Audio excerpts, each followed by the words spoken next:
So, the evening of March 18th, 2021, I watched Zack Snyder's Justice League, and I gotta say, it's an epic experience of a movie, and possibly one of the greatest superhero movies I've ever seen. Everything I had a problem with in Justice League is not only fixed here, but it's leaps and bounds better in every way. It's not just because there's no more CGI over Superman's mouth. Starting out, I love Snyder's visual style, with the way he and his cinematographer Fabian Wagner composed the shots of the film. This style, combined with the 4:3 aspect ratio, makes the film feel like panels straight out of a comic book, and I love it. Also, the special effects here look amazing.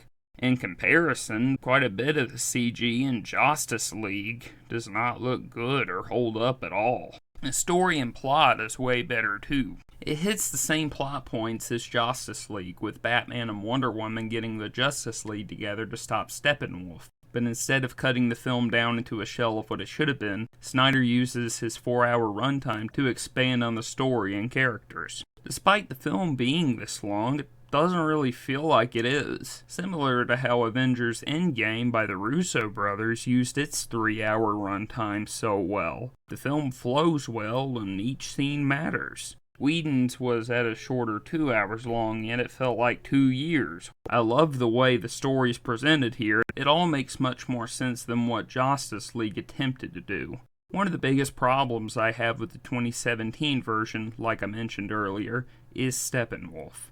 In Justice League, he had this weird motivation of wanting to transform the Earth into his homeworld or something like that. But in Snyder's cut, not only does he look a million times better, he now has a much better motivation, which is to transform Earth in the likeness of the world Darkseid rules over, Apocalypse, so Steppenwolf can earn Darkseid's respect again. This adds much more depth to the villain, instead of him being a one-dimensional villain who just wants to destroy the world because...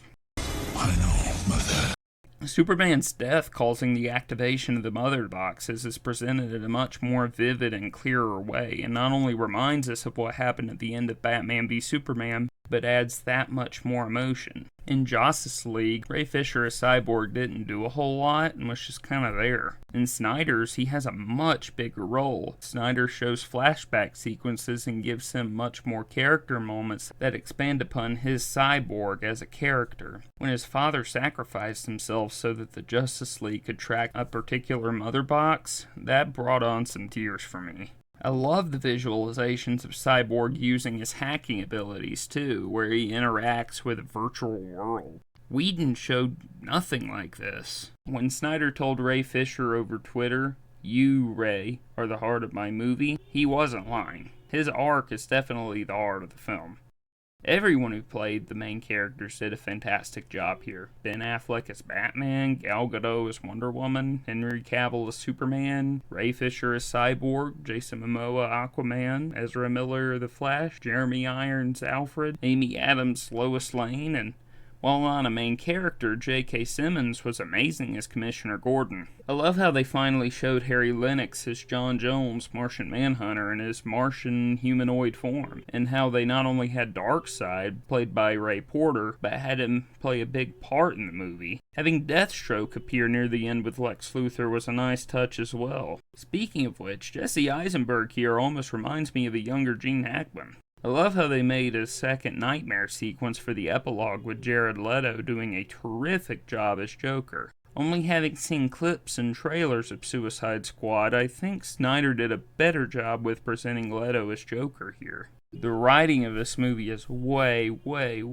better than what Joss Whedon did for his cut. The writing and dialogue for the characters is better overall, but not only that, the humor in this movie is actually cleverly written and funny. Think she'd ever go for a younger guy? She's 5,000 years old, Barry. Every guy's a younger guy. It's much better than the dumb humor being inserted anywhere Whedon wanted it to, like where Flash fell into Wonder Woman in Justice League. Also, the characters feel much more real. In Justice League, the characters just felt more like parodies of themselves, or like Whedon was trying to convert them into Marvel characters. The fight and battle sequences are much, much better too. From the battle between the Amazonians versus Steppenwolf with the parademons, Wonder Woman versus the terrorists in London, the old gods and men versus Darkseid and his forces, Justice League in that tunnel, Justice League, the final battle. The final battle is amazing. Like I've said, it's way better than Justice League's. For one, the whole area is an abandoned place, so that cuts out the unnecessary family that Whedon put in, and lets Flash be able to do something meaningful, which is creating this energy surge from his speed to take out the force field around Steppenwolf's base. Also love the scene where Cyborg's mind was in the connection between the mother boxes. And when they said, "Join us, we can fix you," and this, that, and the other, when Cyborg told them, "I'm not broken, and I'm not alone." That was such an amazing and triumphant moment. By the final battle in Justice League, I was half asleep, but in Snyder's, I was on the edge of my seat excited. Steppenwolf's death scene is much more effective too. Instead of the parademons sensing Steppenwolf's fear, which causes them to eat him alive, which is, I guess, some sort of poetic justice Whedon was trying to go for. It was just all weird. Instead, Aquaman skewers Steppenwolf, Superman then punches him toward Wonder Woman, then she decapitates him, where his head lands before Darkseid through the portal. That was just an amazing moment.